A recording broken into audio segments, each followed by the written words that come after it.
Alright everyone, Bitchute put out a little release the other day saying basically, well, we were working with Indiegogo. See, they got deplatformed by Patreon. They got, I think their processor abandoned them, among other things. It's like Bitchute is not actually like, some people are like, well, it's the alt-right's video hosting platform. That's funny. I'm their largest user, and the next largest user is Infowars. Infowars is not alt-right. If anything, they spar with identitarians because Alex Jones happens to believe oh my God, he believes the nation of Israel has a right to exist. He's a total horrible person, according to some of these people. But Indiegogo is what they sort of switched to. They're like, well, we'll try this other site. It is not working. What they should do, I think, they either have or should have a subscribe star. They should probably message them, or I can do that later or something. Subscribe star still working. I'm still getting donations there. It appears to have stabilized. It's like Gab. Gab got deplatformed several times. Now, though, because of the restructuring of how they do business, it's kind of difficult for anyone to deplatform them. They'd have to go after the host itself and try to get the literal hosting site deplatformed by others. That would be, I think, maybe a bridge too far, actually. I don't think Silicon Valley wants to take that step. I think they would rather play whack-a-mole with alt-tech sites that simply host content. They're not the hosts themselves, that need payment processors and stuff, so that the next escalation would be if an independent processor itself emerges. They would try to suppress that, but I don't think they want to have to do that.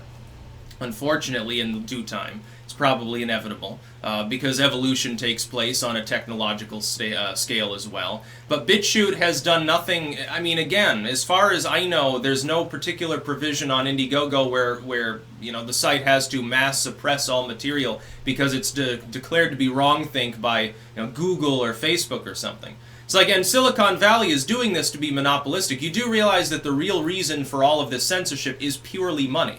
The big Silicon Valley firms want to weaponize platforming and deplatforming, especially at the fiscal level, to prevent independent sites from competing with them. They're afraid of being displaced. Now, in a perfect world, Congress already would have gotten involved, said, look, that is a vertical monopoly. It is already illegal. You can't do that. These sites that are hosting people should be treated like ISPs. At the very least, the hosting sites themselves, or you can have a public option. Have a fusion system. Allow a public option so there would be something that through the government itself you'd get hosting and payment processing couldn't be touched. And it'd be like basically oddly enough, all the pariahs of the internet would be using government services as opposed to supposedly a private marketplace which has been strangled by monopolies. Better yet, just apply the laws that are already on the books. They're already there. They've already been ruled constitutional. A lot of people still think that Silicon Valley is a free marketplace of money and ideas. Well, then you should be free to take part in that. You're not. It's a big problem. Bitchute, I would sit there and defend on the basis that if I look at a list, if I look at the laundry list of the biggest users on the site that draw in the most traffic, including myself, it is not a laundry list of evil bigots, people who want to destroy minorities. And by the way, most of those people go out of their way not to use violent rhetoric anyway. The fact that they have out there beliefs is not illegal. It's not even unconscionable, and it's not against the TOS of a site. What's in a person's brain is not in the TOS of a site. What they allude to, they're dog whistling. Again, how are you going to determine that fairly? You can't. It's certainly a workaround for certain rules on these sites, but it's a legitimate one, whether you like it or not. Again, you don't have to agree with people. You have to let them speak, though. And there are people on the left, increasingly, I've seen this for years, they're like, they're getting uncomfortable with it, too, because they want to be able to debate these people. Unleash the full force of people who disagree with those that you deem to be bad people, and there is no problem. There was no problem on the internet with hate. There was no problem with bigotry, with, oh my God, people are bullying each other. Those things, by and large, none of the things used as scapegoats by Silicon Valley to beat up independent competitors are actually problems at all.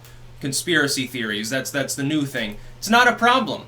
People search it out or they don't. Look, how are they going to find that material unless they already have an interest in it? If it's in the related videos and they don't give a shit about Nibiru or something, they're not going to look at it.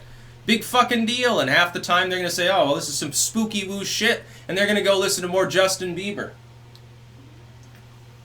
There's literally no problem on any of these sites. No, Gab is not a dedicated identitarian far-right bigot site. It's not true. Bitchute is not an idea. It's like there was a BuzzFeed article. One of the earliest articles that talked about alt-tech used that term at all was by BuzzFeed 2 years ago, and it said, well, alt-tech means the technology of the alt-right. No, it doesn't. It's just the use of the term alt has come into vogue to describe things that are outside of the lamestream. So alt tech is alternative technology. Sites that use unorthodox platforming methods and payment methods, use crypto, blockchains and stuff. They're innovating. They're creating new things instead of using the same old things that inevitably over time, no matter how great they were at the time, will get outdated and boring. It's just a function of evolution. It operates on every level. Biology evolves slowly. Linguistics evolve a little bit faster, along with culture, and then technology evolves fastest of all. We've gone from, very primitive, shortwave systems and steamships and shit to what we've got now in a century. Just think of it that way. Was it about 100 years ago, the first viable, oil-based automobiles, I think, were being developed. Now look at the sort of things that are on the road. 100 years ago, had the Wright brothers even flown 100 years ago? Like 1919. I think by then there was flight. I don't think there wasn't commercial flight, though, till the 30s, right? As far as transatlantic on any real basis, I think it lasted to basically the 1940s. No, I mean, look at all of the evolution that's taken place. It can't be suppressed. The fact that Silicon Valley is really powerful and monopolistic just means people will work around them. It's inevitable. They're trying to weaponize our political system to destroy their little competitors.